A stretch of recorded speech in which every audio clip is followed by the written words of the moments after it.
Welcome back to our deep dive.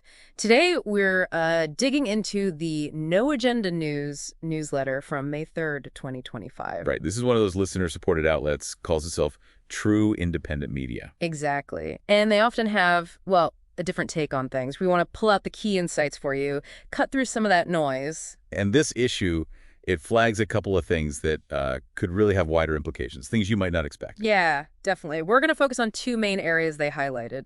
First, this growing conflict involving Harvard University and the government. And second, the ongoing saga, really, of Real ID implementation, concerns around that. Both seem kind of big picture, but the newsletter suggests they hit closer to home than you might think. They did give a quick nod to May the 4th be with you and a Cinco de Mayo show, but we're sticking to the main meat here. Right.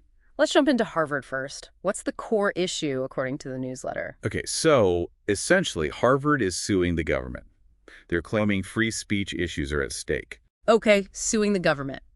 But at the same time. At the same time, the White House is reportedly threatening to revoke Harvard's tax-exempt status. Wow. Why? The newsletter says it's over non-compliance with, well, unspecified rules.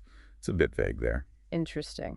And that immediately raises a bigger question, one the newsletter points out pretty directly. Which is? Why do these big private universities like Harvard get government funding and tax breaks anyway? Yeah, it's a fundamental point they raise. They even contrast it with the tax-exempt status of churches. Which, okay, it's a comparison, but we should probably note the legal basis is quite different, isn't it? Absolutely. Separation of church and state for one, educational or charitable purpose for the other. That's a crucial distinction. The newsletter's comparison maybe glosses over a bit. Still, it makes you think, especially when the newsletter sort of frames these universities As as... clearly profit-making operations. That's their angle. That tax-exempt status is huge. Not just income tax, but, tax-deductible donations, too. Right, a major financial benefit. And this leads them to float a pretty provocative theory. The trap idea. Exactly. Is Harvard's lawsuit maybe a calculated move, a trap, like they suggest? A trap how? Well, the newsletter hints it could be designed to impact other colleges and universities, the ones also relying on taxpayer funds. That's quite a claim. Does the newsletter offer any, concrete evidence for this trap theory? Beyond just the potential domino effect? Not really, not in the specific piece. It feels more like speculation on their part. Okay, so it's speculative. But, it's not entirely illogical to think a major lawsuit from Harvard could force a wider look at how higher ed is funded and overseen. Right. Could set a precedent. That's true. A high-profile case like that could definitely ripple outwards. Okay, let's pivot to the other big topic, Real ID. Right. The newsletter gives a quick history refresher. Yeah, it reminds us it came about after 9/11, the idea being that the hijackers used fake IDs. And, well, the newsletter doesn't mince words on that justification. No, they don't. They call it Bullcrap. That's the quote. Their point, which you hear from critics, is that the 9/11 failures were more about, say, passenger screening or visa issues. not necessarily IDs that a real ID system would have stopped. Precisely. So they question the core premise, its effectiveness for that specific event. Okay, so they dismiss the origin story. What about the current implementation? Well, they bring up the privacy concerns, the ones advocates have been raising for years. These are the worries about tracking and surveillance. Yeah, exactly.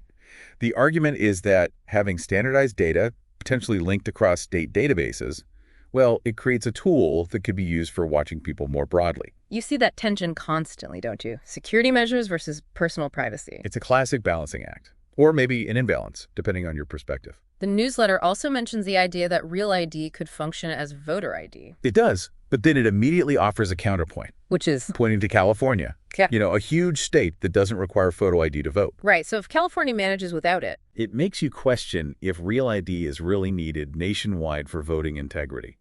The newsletter basically paints it as a farce and an inconvenience in that light. An inconvenience that's about to become very real for travelers. They flag an upcoming date.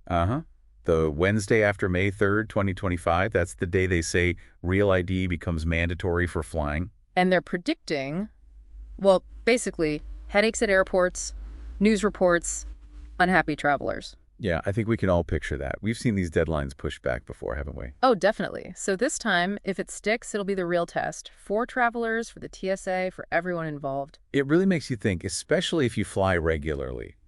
Are you actually ready? Do you have that Real ID compliant license or ID? Good question. Something listeners might want to double check.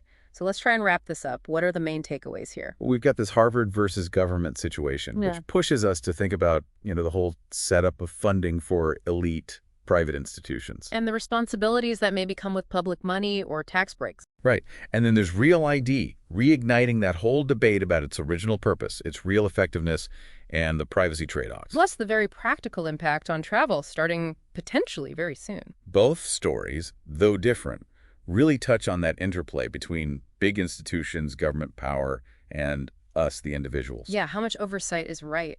How do we balance security needs with not wanting to be constantly tracked? It forces you to weigh those competing values.